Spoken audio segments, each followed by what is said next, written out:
सभापति महोदय, हमारी भारतीय जनता पार्टी दुनिया की सबसे बड़ी पार्टी और उसके हमारे नेता आदरणीय प्रधानमंत्री श्री नरेंद्र मोदी जी, जिस तरह का विश्वास उन्होंने इस सरकार में रहते हुए लोगों के अंदर पैदा किया है, न केवल भारतवर्ष के अंदर बल्कि बाहर के देशों के अंदर भी जो विश्वास उनके अंदर व्यक्त हुआ है, उसकी एक बानगी जो पिछले वाला अविश्वास प्रस्ताव आया था 2018 में, जिसका जवाब देते हुए हमारे नेताजी ने यह कहा था कि मैं तो ये कहती हूं कि हमारे जो आदरणीय प्रधानमंत्री जी हैं वो ना केवल बहुत अच्छे विकास पुरुष हैं,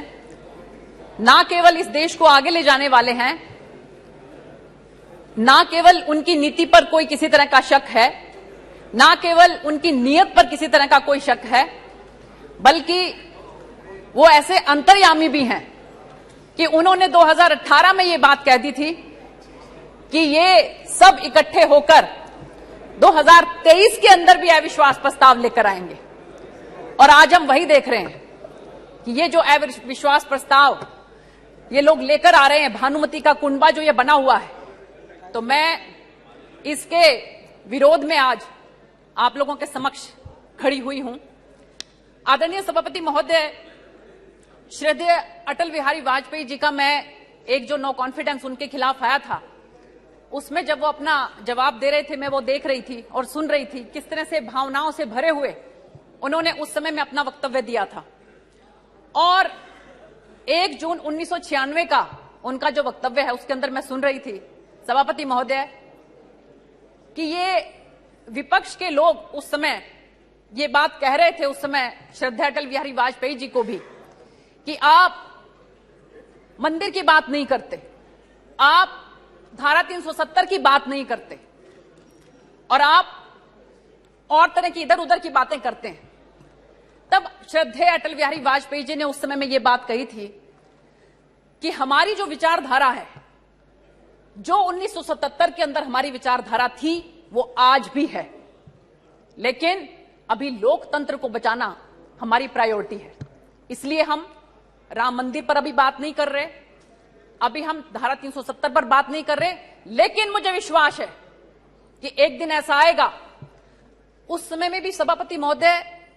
सबसे बड़ी पार्टी भारतीय जनता पार्टी थी। उन्होंने कहा था कि लेकिन एक समय ऐसा आएगा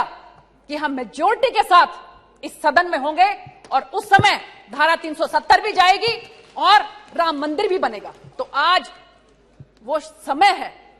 अभी 6 अगस्त गई है, हमारी आदरणीय सुषमा स्वराज जी, उनकी पुण्यतिथि थी, और आप ये देखिए क्या संयोग कि जो मन में विचार लेकर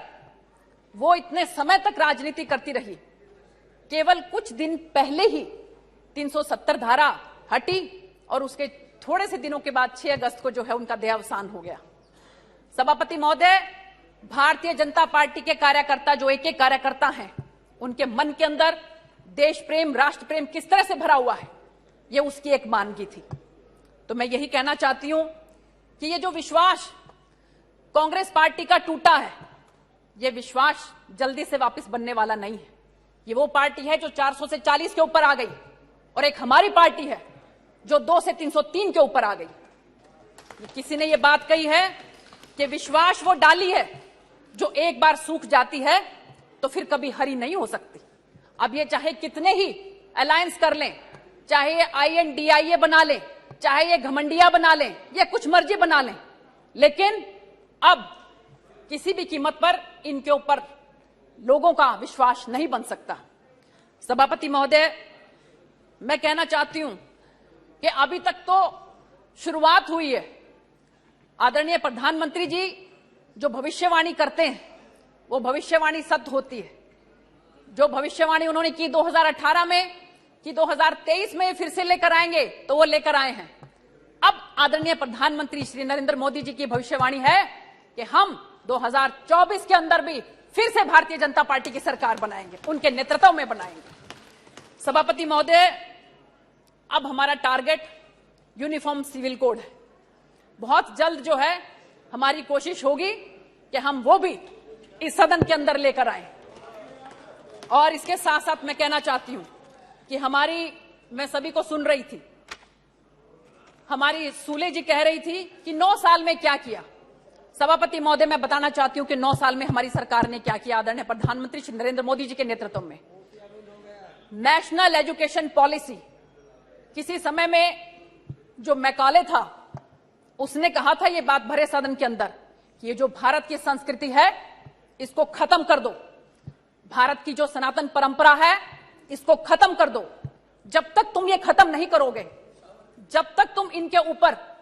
पश्चिमी सभ्यता को नहीं ला दोगे, तब तक तुम इनकी रीढ़ की हड्डी को नहीं तोड़ सकते। सभापति महोदय, कोई वो समय था कि जिस समय में कम से कम भी आप ये देखिए, नालंदा यूनिवर्सिटी के अंदर 90 लाख किताबें जो हैं उनको जलाया गया, हमारे साहित्य को जलाया गया। 90 लाख का साहित्य हमारी पुस्तकों का जलाया गया, जो 3 महीने तक सुलगता रहा। और उस सनातन परंपरा को, उस संस्कृति को खत्म करने के लिए सभापति महोदय जो परंपरा, जो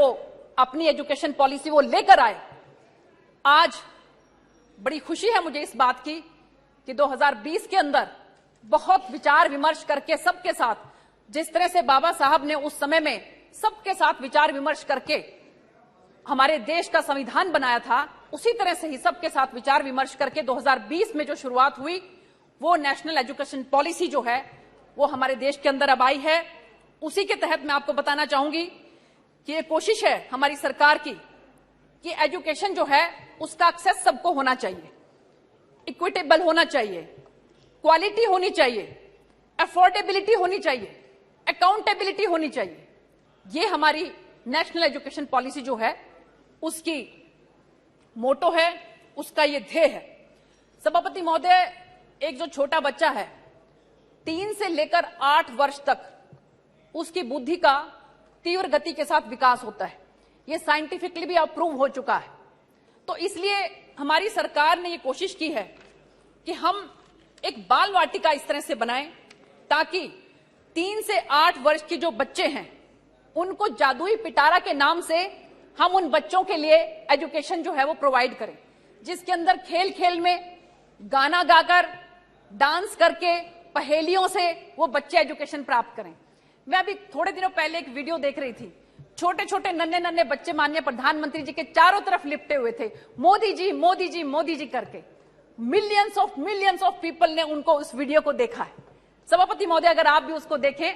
इतने प्यार से वो बच्चे खेलते खेलते जो है मोदी जी से बात कर रहे थे और बिल्कुल उनको हक किए हुए थे बड़ी जोर से और कह रहे थे कि मोदी जी हम आपके साथ फोटो खिंचाना चाहते हैं, मोदी जी हमने आपको देखा। ये प्यार, ये विश्वास जो 3 से 8 साल तक के बच्चों के अंदर भी माननीय प्रधानमंत्री जी को लेकर है, क्या ये इनका नो कॉन्फिडेंस जो है ये उस विश्वास को डिगा पाएगा? ये भूल कर रहे हैं बहुत बड़ी। माननीय सभापति जी, मैं इसके साथ साथ कहना चाहती हूं कि उन बच्चों के अंदर चिंतन की भावना हो, उन बच्चों के अंदर तर्कशीलता हो,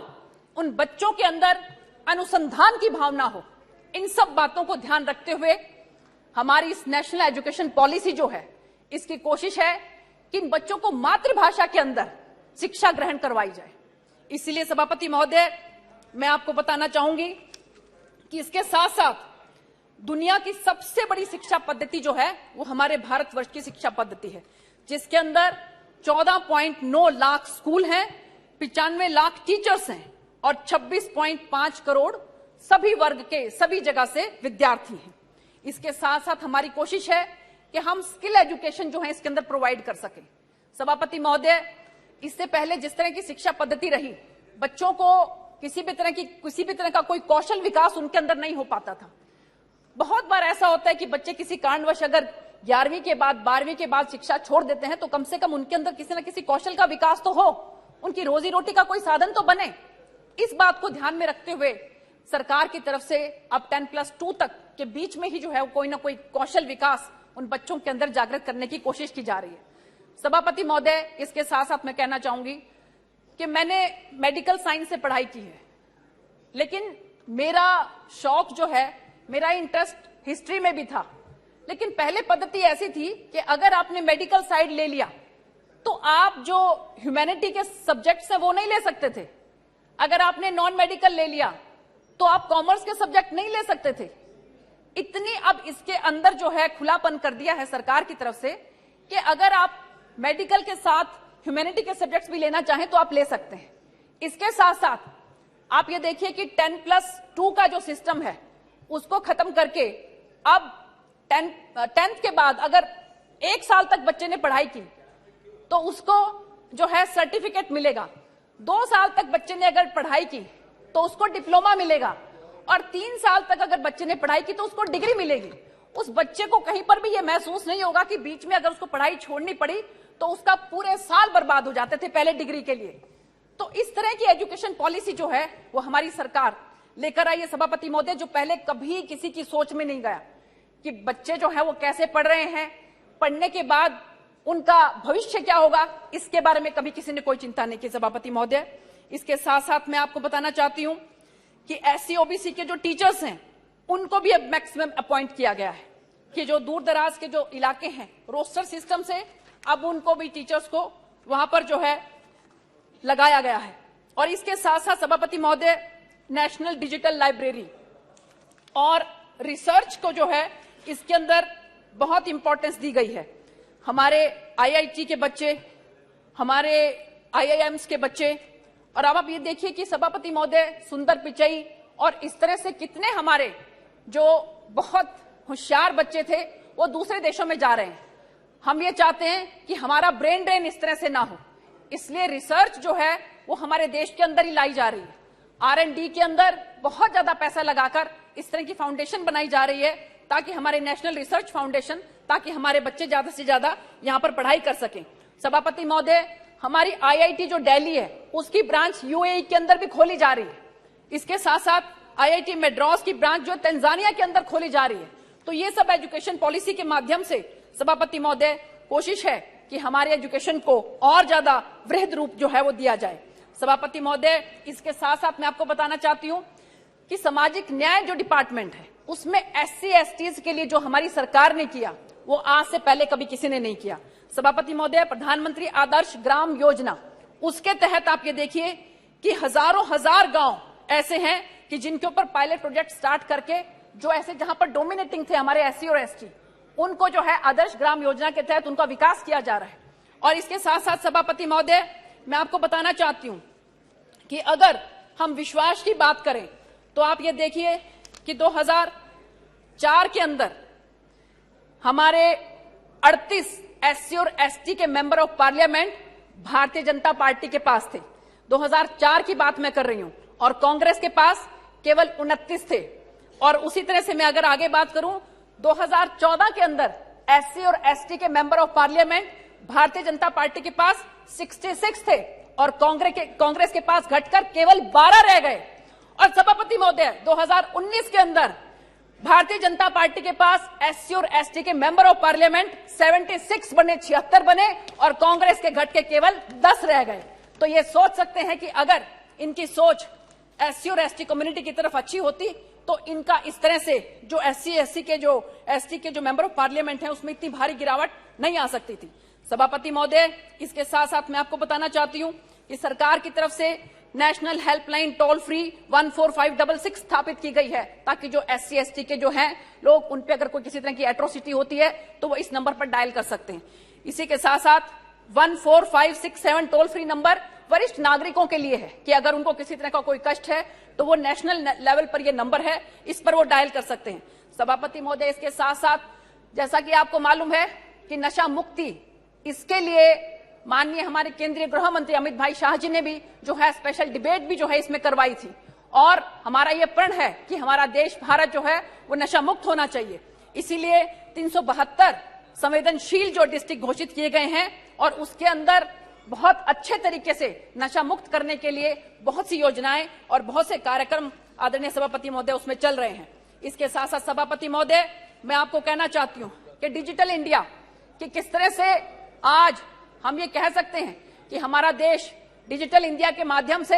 कैसे आगे बढ़ रहा है, कैसे जो भी सरकार की योजनाएं हैं उसमें जो भी पैसा है वो डायरेक्ट बेनिफिट ट्रांसफर के माध्यम से एक आम आदमी तक पहुंच रहा है। सभापति महोदय, कांग्रेस पार्टी वालों को याद होगा कि इनके प्रधानमंत्री जी ने किसी समय में ये बात कही थी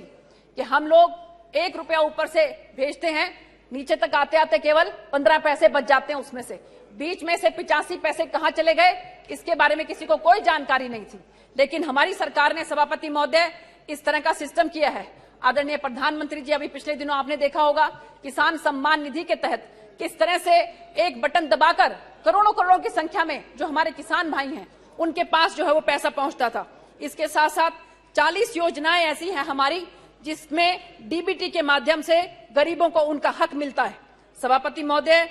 आज जापान, कनाडा, फ्रांस, ये सब डिजिटल पेमेंट सिस्टम को अपनाना चाहते हैं। ये सब प्रभावित हैं कि माननीय प्रधानमंत्री जी ने किस तरह से हिंदुस्तान के अंदर ये जो डायरेक्ट बेनिफिट ट्रांसफर जो सिस्टम है, डीबीटी सिस्टम है, उसके माध्यम से कैसे लाखों लाखों करोड़ों करोड़ों लोगों को इसका लाभ मिल रहा है। सभापति महोदय, इसके साथ साथ मैं कहना चाहती हूं कि आज भारत नेट के माध्यम से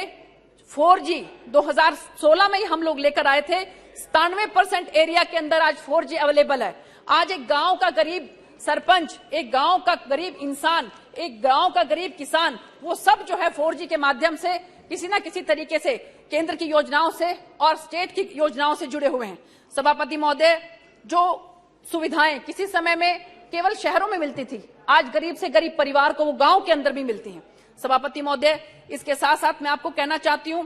कि एक जो इंडस्ट्री थी, सेमीकंडक्टर इंडस्ट्री, जो कि किसी समय में हमारे माननीय जो पूर्व की हमारी आदरणीय प्रधानमंत्री जी थी, वो चाहती थी कि ये सेमीकंडक्टर की इंडस्ट्री भारत के अंदर आए, लेकिन वो इसमें कामयाब नहीं हुई। इसके बाद भी जितने प्रधानमंत्री आए उन्होंने ये चाहा कि सेमीकंडक्टर की इंडस्ट्री जो है वो भारत के अंदर आनी चाहिए, लेकिन कोई इसमें कामयाब नहीं हुआ। मैं बहुत बहुत इस बात के लिए धन्यवाद करना चाहती हूं आदरणीय प्रधानमंत्री जी को कि आज 40 साल के बाद जो प्रयास चल रहा था वो 40 वर्ष का प्रयास जो है वो सफल हुआ है और अब सेमीकंडक्टर की इंडस्ट्री जो वो भारत के अंदर बनने लगी है। सभापति महोदय, कुछ इंडस्ट्री जो है वो मदर इंडस्ट्रीज होती हैं, जैसे केमिकल इंडस्ट्री है वो मदर इंडस्ट्री है, स्टील इंडस्ट्री है जो मदर इंडस्ट्री है, इसी तरह से सभापति महोदय प्लास्टिक इंडस्ट्री है जो मदर इंडस्ट्री है। उसी तरह से आजकल का ये जो डिजिटल सिस्टम है उसी के तहत जो है सेमीकंडक्टर इंडस्ट्री जो है वो मदर इंडस्ट्री है। जब मदर इंडस्ट्री हमारे इंडिया के अंदर आएगी तो आप समझ सकते हैं कि किस तरह से पूरे हिंदुस्तान के अंदर जो है वो एक अलग क्रांति जो है वो आ जाएगी। तो मैं इस बात के लिए भी आदरणीय प्रधानमंत्री जी को बहुत बहुत तहे दिल से धन्यवाद करना चाहती हूं कि उन्होंने जिस तरह से हमारे देश के अंदर डिजिटल सिस्टम को भी आगे बढ़ाया है और इसके साथ साथ जो डायरेक्ट बेनिफिट ट्रांसफर के माध्यम से सभी पैसा जो है डायरेक्ट अब हमारे किसान भाइयों को, मजदूर भाइयों को, सबके खाते में जो सीधा सीधा जा रहा है, उसके लिए मैं उनको बहुत बहुत धन्यवाद करना चाहती हूँ। सभापति महोदय, इसके साथ साथ मैं आपको कहना चाहती हूँ कि ये निशिकांत जी ने बताया था कि बहुत सी पार्टी जो है वो सब मिलकर उन्होंने INDIA बना लिया, लेकिन सभापति महोदय मैं कहना चाहती हूँ कि ये बहुत समय तक जो है, क्योंकि जैसे हमारे आदरणीय एक मंत्री जी भी बता रहे थे कि जो पार्टीज जिनके बारे में सबसे ज्यादा कांग्रेस पार्टी ने गलत सलत बोला, वही पार्टियां जो हैं अब उनके साथ अलायंस बनाए हुए हैं। लेकिन बहुत ज्यादा समय तक मुझे लगता नहीं है कि इस तरह का जो एक घमंडिया जो गठबंधन बना है इसके अंदर बहुत ज्यादा दिन तक ये लोग रह सकते हैं, क्योंकि ये कहा गया है कि मैंने विश्वास भी उसका किया है, खबर है मुझे कि टूटेगी जरूर मगर थोड़ी देर लगेगी। तो मुझे लगता है कि ये बहुत ज्यादा समय तक ये वाला गठबंधन जो है वो रहने वाला नहीं है। सभापति महोदय, इसके साथ साथ मैं कहना चाहती हूँ कि हमारी एक और योजना जिसके तहत जो हमारे सिविल सर्वेंट्स हैं, जो हमारे ऑफिसर्स हैं, उनको कर्मयोगी जिसको कहा गया है कि उसके माध्यम से किस तरह से हमारे जो ऑफिसर्स हैं उनको ये शिक्षा दी गई है कि वो अपने आप को इस तरह से आगे बढ़ाएं ताकि वो देश की सेवा में अग्रसर हो सकें। इसी बात को ध्यान में रखते हुए आदरणीय सभापति महोदय, हमारी सरकार की तरफ से जो है मिशन कर्मयोगी चलाया गया है और उसके तहत जो है उन ऑफिसर्स के अंदर कौशल वृद्धि की जा रही है, उनको शिक्षण दिया जा रहा है, उनको प्रोफेशनल जो है सिस्टम के तहत वो काम कर सकें ये सिखाया जा रहा है, उनके लीडरशिप क्वालिटी उनके अंदर डेवलप हो ये बात उनको सिखाई जा रही है, प्रदर्शन आधारित उनको प्रोत्साहन दिया जाए, नागरिक केंद्रित दृष्टिकोण उनका हो, क्योंकि ऑफिसर जो हैं सभापति महोदय मुझे मालूम है कि ट्रेनिंग के बाद वो अपने आप को एक उस लेवल पर समझ लेते हैं कि अपने आप को सोचते हैं कि तुम्हारा नागरिक, आम नागरिक के साथ अब किसी तरह का कोई संबंध नहीं रहा और तुम एक कुर्सी पर बैठ गए, एयर कंडीशनर कमरों में बैठ के अब यहां पर बैठकर तुम पॉलिसी बनाओ। लेकिन माननीय प्रधानमंत्री जी की ये सोच है कि हमारे जो ये इस तरह के ऑफिसर्स हैं उनको कर्मयोगी होना चाहिए, उनके अंदर ये भावना होनी चाहिए कि आप लोग जो अधिकारी बने हो वो आम जनता की भलाई के लिए बने हो। तो ये एक सिस्टम ऐसा चलाया गया है मिशन कर्मयोगी। इस मिशन कर्मयोगी के तहत उनको कई तरह के शिक्षण, कई तरह के प्रशिक्षण जो है वो दिए जाएंगे, जिसमें अंतर विभागीय एक्सपोजर भी उनका होगा। ये नहीं है कि कोई एक ऑफिसर एक डिपार्टमेंट में आ गया तो सारी जिंदगी वो उसी डिपार्टमेंट के अंदर निकाल देगा। सभापति महोदय, इसी के माध्यम से हमारी कोशिश है कि ज्यादा से ज्यादा जो हमारे अधिकारी हैं वो इस चीज को समझें और अपने आप को जो है वो आगे बढ़ाएं। सभापति महोदय, मैं इस बात के लिए बहुत बहुत धन्यवाद करना चाहती हूं प्रधानमंत्री जी का कि उन्होंने जिस तरीके से हमारे देश के अंदर, हमारी आम जन के अंदर जो विश्वास बनाया है, उस विश्वास को मुझे नहीं लगता कि अब किसी भी तरह का कोई जो है वो इसके अंदर किसी भी तरह का कोई ठेस उसको पहुंचा सकता है, क्योंकि विश्वास और प्रेम इन दोनों में एक समानता है सभापति महोदय कि दोनों में से कोई भी जबरदस्ती पैदा नहीं किया जा सकता। इसीलिए मैंने आपको बताया कि कैसे छोटे छोटे नन्हे नन्हे बच्चे माननीय प्रधानमंत्री जी के चारों तरफ जो है वो इकट्ठा हो गए और उन्होंने जो है प्रधानमंत्री जी को गले से लगाया और कहा कि हम आपके साथ जो है वो फोटो खिंचवाना चाहते हैं। तो सभापति महोदय, इन्हीं सब बातों के साथ मैं जो है इस प्रस्ताव का जो है बहुत तेज गति के साथ, बहुत तीव्र गति के साथ इसका विरोध करती हूं और मैं ये कहना चाहती हूं कि ये चाहे कुछ मर्जी कर लें, लेकिन माननीय प्रधानमंत्री जी का जो विश्वास जनता के ऊपर है और जनता का जो विश्वास माननीय प्रधानमंत्री जी के ऊपर है वो दुनिया की कोई ताकत तोड़ नहीं सकती है। इन्हीं शब्दों के साथ आपका बहुत बहुत धन्यवाद। जय हिंद, जय भारत।